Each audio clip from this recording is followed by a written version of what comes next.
माँ चली अमेरिका। निधि का नेचर बचपन से ही शर्मिला था। वो ना ज्यादा लोगों से बात करना पसंद करती और ना ही ज्यादा मिलना जुलना। निधि, ये पैसे ले जरा और बाजार से चीनी तो ले आ। नहीं माँ, मैं नहीं जाऊंगी, मुझे शर्म आती है, आप ही चले जाओ ना। अरे पता नहीं क्या करेगी ये लड़की। जीवन में कभी कुछ किया ही नहीं सिवाय पढ़ाई और घर के कामों के। इसकी शादी भी आसपास ही कहीं करवा दो, दूर जाकर इसका गुजारा कैसे होगा। निधि सुनती सबकी, समझती भी, लेकिन चुप करके रह जाती।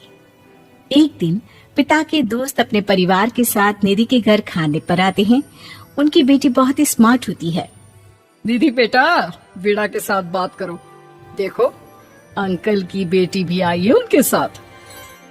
निधि वीणा के साथ वहीं बैठ जाती है।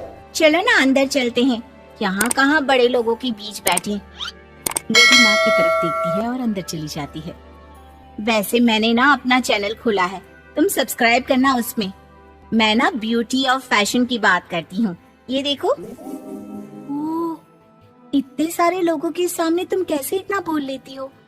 मुझे तो बहुत शर्म आती है। अरे शर्म कैसी?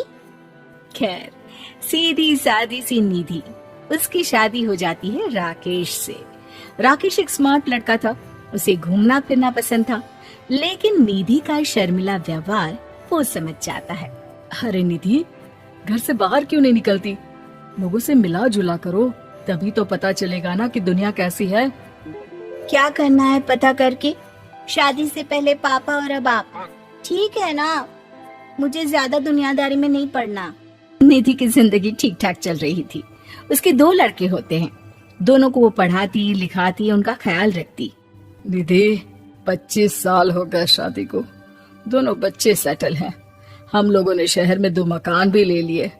दोनों की शादी, खुद का पता ही नहीं चला कैसे उड़ गया। हाँ, ये तो है। मैं खुश हूँ, जिम्मेदारियाँ आती रही, मैं निभाती रही, और क्या चाहिए। देखो, मैंने सोचा है कि अब हम लोग अमेरिका जाकर रहेंगे। यहाँ की जिंदगी तो जी ली। वैसे मुझे वहाँ बहुत अच्छी नौकरी मिल रही है। मैं कैसे चलूंगी? मुझे वहाँ का कुछ नहीं पता। अब तो जानते हैं ना कि मैं घर से बाहर ही कम निकलती हूँ। अरे तो क्या हुआ, वहाँ भी घर में ही रहना है ना, मैं हूँ ना, नौकरी करूँगा। निधि मान जाती है और पति के साथ अमेरिका चली जाती है। माँ, तुम्हारी बहू को बच्चा होने वाला है, तो क्या तुम 2 महीने के लिए यहाँ आ सकती हो? मुझे तुम्हारी बहुत जरूरत है, मैं टिकट भेज देता हूँ। हाँ हाँ, ये तो बहुत खुशी की बात है। मेरा भी मन सबसे मिलने का कर रहा था, पर क्या माँ पर?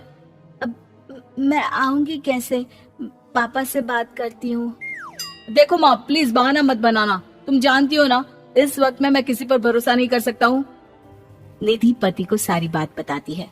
क्या आप भी चलेंगे? निधि, आने जाने में बड़ा खर्च हो जाएगा, ऊपर से मुझे यहाँ छुट्टी नहीं मिलेगी। बहू पर वक्त ऐसा है कि तुमको तो जाना ही पड़ेगा। मैं अकेले दुकान तक तो नहीं जा पाती, इतनी दूर भारत कैसे जाऊंगी? मुझसे नहीं होगा। लेकिन सबके कहने पर निधि को जाना ही पड़ता है। एयरपोर्ट में घबराई निधि एक मुसाफिर से कहती है, मैं ना भारत जा रही हूँ, दिल्ली जाने वाली फ्लाइट।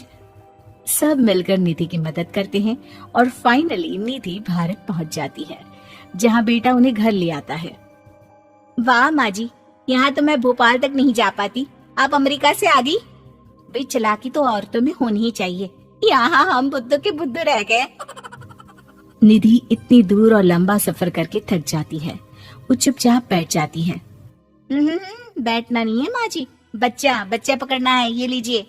और हाँ, घर का काम तो मैं करूंगी नहीं, जानती है ना शरीर कच्चा सा है, तो मुन्ने को सुलाकर कुछ बना लीजिएगा।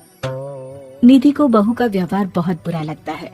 जैसी भी थी, पिता और पति की हमेशा लाडली रही थी निधि। निधि बेटे की तरफ देखती है। माँ, वो काम वाली कोई मिल नहीं रही है ना, मैं देखने की कोशिश तो कर रहा हूँ। जैसे ही मिल जाएगी वो संभाल लेगी सारा काम। अरे कैसी बात कर रहे हो? जब पहले मैंने कहा था कि अमेरिका से इनके टिकट में जो पैसा खर्च कर रहे हो उतने में नौकरानी रख लो, तो नहीं, मेरी बात पर विश्वास नहीं था। कि ना ना कोई मेरे बच्चे को अच्छे से नहीं संभालेगा। अब इनका भी खर्चा और नौकरानी का भी खर्चा। अरे ना जी ना, मैं नहीं संभाल सकती। निधि जैसे तैसे 2 महीने रहकर वापस अमेरिका चली जाती है, लेकिन वहां जाते ही जैसे राकेश उसे देखता है उसके गले लग जाता है। ये क्या हालत बना रखी है निधि, कैसी लग रही हो? खाना नहीं खाती थी क्या? क्या हो गया? निधि पति से कुछ नहीं कहती, बस रोती ही चली जाती है। मैं नहीं चाहूंगी कभी भी भारत, आप मुझे हमेशा यहीं रखना अपने पास। राकेश बेटे को फोन करता है। तुम्हारी माँ की जो दुर्दशा करके तुमने भेजा है ना, मुझे पता होता तो मैं अपनी बीवी को कभी तुम्हारे पास नहीं भेजता। पापा, आप तो रीना का नेचर जानते हैं ना, वो माँ पर हावी रहती थी। अब मैं तो ऑफिस चला जाता था, वो माँ पर जुल्म करती है और माँ भी इतनी सीधी है कि चुपचाप सहती रही। मुझे माफ कर दीजिए पिताजी। खैर, राकेश कहता भी क्या, प्यार दुलार के साथ अपनी निधि को संभालने में लग जाता है। लेकिन कहते ना, वक्त हमेशा एक सा नहीं रहता। अमेरिका में ही राकेश की मृत्यु हो जाती है और निधि अकेली रह जाती है। बड़ा बेटा कहता है, माँ भारत चलो ना, हम लोग साथ रहेंगे। निधि को जैसे ही वो सब सीन्स याद आते हैं वो परेशान हो जाती है। समझ में नहीं आता कि पति के बिना अब जीवन कैसे चलाएगी। मैंने सारा जीवन घर का काम किया, घर देखा और जिंदगी चलाई, लेकिन जिस घर में रही सबने प्यार दिया, मैं वहां नहीं जाना चाहती। तभी राकेश जिस कंपनी में काम करता था उसका मालिक निधि के घर आता है। वो भी भारतीय ही होता है। दीदी, राकेश ने आपके बारे में बताया था। जब से आप भारत से लौटी थी उसे आपकी बहुत चिंता रहती थी, इसलिए उसने मुझसे कहा था कि कभी अगर वो ना रहे तो मैं आपको ये पैसे दे दूं। और हाँ, हम लोगों की कंपनी में आपके लिए नौकरी भी है। निधि पति के पैसे देखकर मन में तसल्ली करती है और नौकरी के लिए हाँ कर देती है। अरे पागल है क्या माँ, कैसे नौकरी करोगी? ये अमेरिका है, दिल्ली नहीं। वहाँ तो तुम घर से निकल भी नहीं पाती थी, यहाँ कैसे? मेरे पति, मेरे पिता मुझे खुश देखना चाहते थे। वो लोग जब तक थे मुझे किसी चीज के लिए ना फोर्स किया, ना कभी कमी होने दी।